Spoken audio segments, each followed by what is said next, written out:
Müslüman Uygur azınlıklara ev sahipliği yapan Doğu Türkistan'ın başkenti Urumçi'de İslam'ın laik hayatı etkilemesini ve radikalliği körüklemesini önlemek amacıyla helal ürünlere karşı bir kampanya başlatıldı.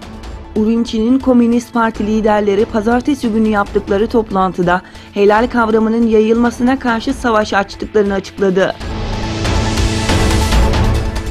Doğu Türkistan'da asimilasyon tüm hızıyla devam ediyor. Aylardan beri anne ve babası Çin hükümetinin insanlık dışı toplama kamplarında işkencelerle asimile edilen Muhammed'in son hali kan dondurdu.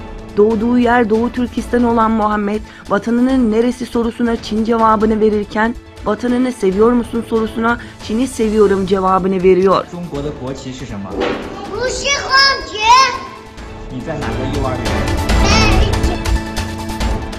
Malezya'da Çin'e iade edilmek üzere bekletilen 11 Uygur Türk'ü Türkiye'de faaliyette olan STK'ların çabalarıyla sağ salim İstanbul'a getirildiği bildirildi. Çin hükümeti daha önce Tayland'dan Malezya'ya kaçan ve sınırda yakalanan bu Uygurların iadesini istemişti.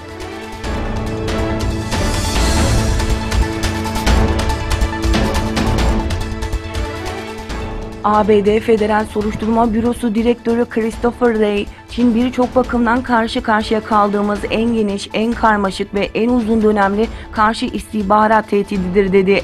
Wray, ABD'nin ara seçimlerinin yaklaşması ile FBI'nın seçimlere yönelik dış müdahalelere karşı hazırlıklar yaptığını da kaydetti.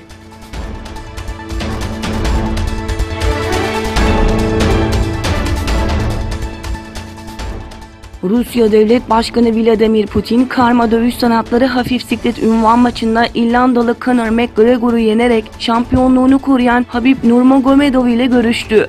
Kremlin'den yapılan açıklamada Devlet Başkanı Putin, Ulyanovsk'ta yaptığı görüşmede Nurmagomedov'u kazandığı zafer nedeniyle tebrik etti.